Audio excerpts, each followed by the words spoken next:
الحمدللہ رب العالمین بارئ الخلائق اجمعین الصلاۃ والسلام علی سیدنا و مولانا ابی القاسم المصطفیٰ محمد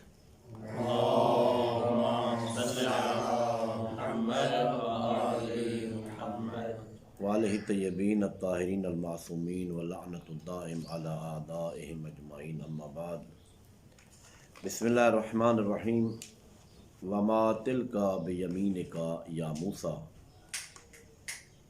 قالا ہے یا عصایا اتوکا علیہا واحش بہا علی غنمی ولی فیہا معارب اخری قالا القیہا یا موسیٰ فالقاہا فاذا ہی حیۃ تسعی۔ سورہ طٰہٰ کی آیت نمبر 17 پہ ہم پہنچے ہیں، جو مختصر تفسیر اور ترجمہ ہم نے شروع کیا۔ الحمدللہ ہم آج آیت نمبر 17 بیان کر رہے ہیں۔ اللہ رب العزت اپنے نبی موسیٰ سے ہم کلام ہوا، جس طرح پہلے عرض کیا ہے۔ حضرت موسیٰ نے ایک درخت میں آگ کے انگاروں کو دیکھا، اور پھر خداوند متعال نے اپنے حبیب سے، اپنے نبی سے کہا کہ اننی انا اللہ، کہ اے موسیٰ میں ہی اللہ ہوں، میرے سوا کوئی اور معبود نہیں ہے۔ تو یہاں جب پہنچے تو حضرت موسیٰ علیہ السلام سے پروردگار عالم نے ایک سوال کیا کہ اے موسیٰ یہ آپ کے دائیں ہاتھ میں کیا ہے؟ یہ وہ مقام ہے جب حضرت موسیٰ علیہ السلام علی نبینا نے اس درخت سے آواز سنی، انگارے سمجھے، چلے گئے آگے۔ اس مقام پر حضرت موسیٰ کو 2 معجزے عطا ہوئے۔ ایک معجزہ یہ عصا کا ہے، اور دوسرا معجزہ ہے ید بیضاء۔ میں تفصیل سے عرض کروں گا۔ یہاں ایک سوال آپ کی خدمت میں عرض کروں اور اس کا جواب پھر آگے بڑھتے ہیں۔ بعض مفسرین نے یہاں سوال اٹھایا ہے، وہ یہ کہ حضرت موسیٰ علیہ السلام کو کیسے پتہ چلا کہ یہ جو آواز سن رہے ہیں یہ خدا کی آواز ہے؟ انہیں کیسے معلوم کہ یہ آواز اللہ رب العزت کی ہے؟ اور یہاں ایک آپ طلاب کی خدمت میں ایک بات عرض کرتا چلوں ساتھ، کہ آواز کے لیے گلے کی ضرورت ہوتی ہے، جس میں آواز بنتی ہے اور بہر نکلتی ہے، انجرا ہوتا ہے۔ تو یہ آواز کیسے آئی؟ کیا خداوند متعال اس طرح کی گلہ ہنجرا وہ رکھتا ہے؟ نہیں، ان چیزوں کی خدا کو ضرورت نہیں ہے، خدا ان سے بے نیاز ہے۔ خداوند متعال اپنی قدرت کاملہ سے کہیں سے بھی آواز ایجاد کر لیتا ہے۔ وہ درخت سے آواز ایجاد کرنا چاہے، دیوار سے آواز کو ایجاد کرنا چاہے، بہرحال وہ قادر مطلق ہے، وہ کہیں سے بھی آواز کو ایجاد کر سکتا ہے۔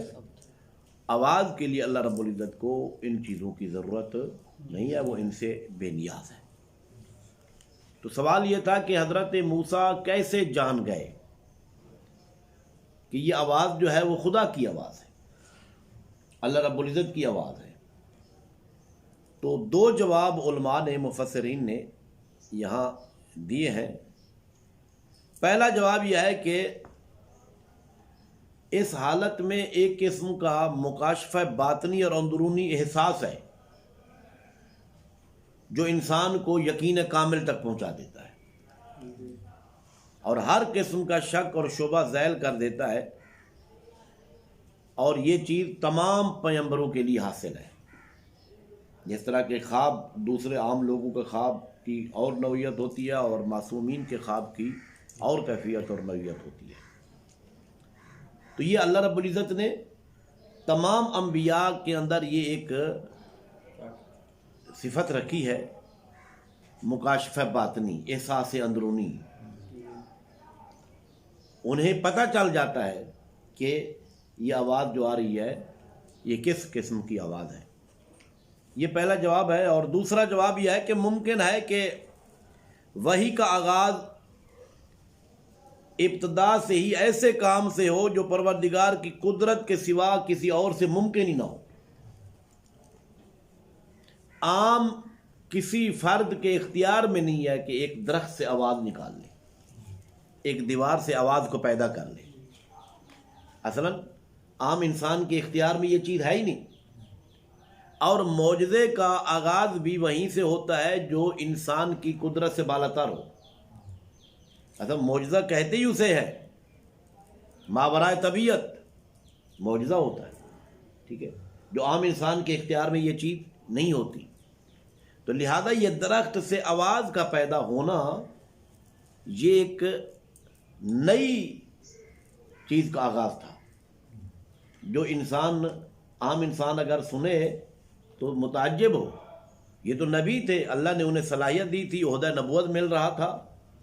اگر عام انسان چل رہا ہو اور اکیلا چل رہا ہو، رات کا ٹائم ہو، کسی درخت کے قریب سے گزرے اور اچانک درخت سے آواز آ جائے تو انسان کی کیا حالت ہوگی؟ انسان گھبرا جائے گا، انسان ڈر جائے گا، وہ بھاگے گا۔ لیکن کیونکہ یہ نبی تھے، ان کے اندر وہ صلاحیتیں نبی بننے کی ساری تھیں، تو جب درخت سے آواز آئی تو ڈرے نہیں، دوڑے نہیں، کیونکہ وہ ایک مکاشفہ باطنی اندرونی احساس بھی نبی کے اندر ہوتا ہے، اور دوسرا اچانک درخت سے جو آواز آئی ہے یہ دلیل ہے اس بات کی کہ کوئی ایسی چیز کا آغاز ہو رہا ہے جو عام انسان کے بس میں نہیں ہے۔ تو لہذا حضرت موسیٰ اس سے بھی جان گئے کہ یہ جو درخت سے آواز آ رہی ہے یہ عام آواز نہیں ہے۔ سب حضرت موسیٰ علیہ السلام نے سبز درخت کے اندر آگ کو دیکھا اور اسی سے سمجھ گئے کہ یہ خدائی اعجاز ہے، یہ معجزہ پروردگار ہے۔ سمجھ گئے کہ یہ کوئی عام انسان کی بس میں یہ بات نہیں ہے کہ درخت سے آواز کو پیدا کر لے۔ لہذا حضرت موسیٰ علیہ السلام ان دو طریقوں سے جان گئے کہ یہ پروردگار کی آواز ہے، یہ کوئی عام آواز نہیں ہے۔ اگر یہ سوال ہوتا ہے کہ حضرت موسیٰ کو کیسے پتہ چلا کہ یہ خدا کی آواز ہے، تو حضرت موسیٰ ایک تو ان کے اندر ایک درونی قدرت تھی، ایک مکاشفہ باطنی اللہ رب العزت نے انہیں عطا کیا تھا، اور دوسرا وہ سمجھ گئے، اور یہی عام لوگوں میں اور معصوم اور نبی میں یہی فرق ہے کہ اللہ رب العزت نے اپنے انبیاء کو نبی ثابت کرنے کے لیے سب سے بڑی جو دلیل دی ہے ہر نبی کو، وہ معجزہ دیا ہے۔ ہر دور میں ہر اپنے نمائندے کو، اپنے بھیجے ہوئے کو اللہ رب العزت نے معجزہ دیا ہے، تاکہ وہ معجزے کے ذریعے جا کے لوگوں کو باور کرائیں، یقین کرائیں کہ ہم اللہ کے بھیجے ہوئے ہیں۔ سب سے بڑی دلیل ہر دور میں ہر نبی کو جو اللہ نے دیا ہے اپنے نبی ثابت و نبوت کی ثبوت پر، وہ معجزہ ہے، اور یہی سب سے بڑا امتیاز ہے۔ حضرت موسیٰ کے دور میں جس چیز کی ضرورت تھی اسی کو اللہ رب العزت نے بطور معجزہ بنا کے حضرت موسیٰ کو دے دیا۔ تو یہ معجزہ یہ سب سے بڑی دلیل ہے نبوت کی۔ تو لہذا اللہ رب العزت نے پوچھا وما تلک بیمینک یا موسیٰ، اے موسیٰ یہ تیرے دائیں ہاتھ میں کیا ہے؟ حضرت موسیٰ نے آگے فوراً جواب دیا، کالا ہے یا عصائی، پروردگار یہ میرا عصا ہے، یہ لکڑی کا عصا ہے، اس پر میں ٹیک لگاتا ہوں، اس پر میں ٹیک لگاتا ہوں۔ اور پھر فرمایا کہ علی غنمی و احشو بہا علی غنمی، ٹیک بھی لگاتا ہوں اور اپنی بکریوں کے لیے میں اس کے ساتھ پتے بھی جھاڑتا ہوں، درختوں سے پتے بھی جھاڑتا ہوں۔ وَلَيَ فِيهَا مَعَارِبُ أُخْرَى، اے پروردگار اس کے علاوہ اس عصا میں میرے اور بھی فائدے موجود ہیں، میں اس عصا سے اور بھی کام لیتا ہوں۔ احشو ہا کی فتح کے ساتھ، یہ درختوں کے پتوں پر مارنے اور انہیں جھاڑنے کے معنی میں استعمال ہوتا ہے۔ احشو پتوں کو جھاڑنا اور پتوں کو شاخوں پہ مار کر اسے پتوں کو نیچے گرانے کے معنی میں استعمال ہوتا ہے۔ معارب، یہ معاربہ کی جمع ہے اور یہ حاجت اور ضرورت اور نیاز کے معنی میں ہے۔ معارب یعنی میں اس سے اور بھی ضرورتیں پوری کرتا ہوں، اور بھی ضرورتیں اس عصا سے میں پوری کرتا ہوں۔ تو حضرت موسیٰ نے فرمایا کہ پروردگار ہے یا عصایا، یہ میرا عصا ہے، اتوکا علیہا، میں اس پر ٹیک لگاتا ہوں، واحش بہا علی غنمی، اور اس عصا کے ذریعے میں پتوں سے درختوں سے پتے بھی جھاڑتا ہوں۔ وَلِيَ فِيهَا مَعَارِبُ أُخْرَى، اور پروردگار اس میں میرے اور بھی ضروریات پوری ہوتی ہیں اس عصا کے ذریعے، اور بھی اس کے میں فوائد موجود ہیں۔ بہرحال یہاں ایک سوال پھر پیدا ہوتا ہے کہ حضرت موسیٰ کو ضرورت کیا پڑی کہ اتنی تفصیل سے بتانا۔ حضرت موسیٰ علیہ السلام علی نبینا اتنا کہہ دے کہ پروردگار یہ میرا عصا ہے، آگے تفصیل بتانا کہ میرا عصا ہے، میں اس سے جو ہے نا پتے جھاڑتا ہوں اور اس کے اور بھی میرے فوائد ہیں، میں اس سے پر ٹیک لگاتا ہوں، یہ علماء نے اس کے متعلق لکھا ہے۔ انشاءاللہ بعد کے درس میں آپ کی خدمت میں عرض کروں گا۔ والحمدللہ رب العالمین۔ سبسکرائب کریں ہمارے چینل کو اور ساتھ ہی بیل آئیکن پہ کلک کر لیجیے۔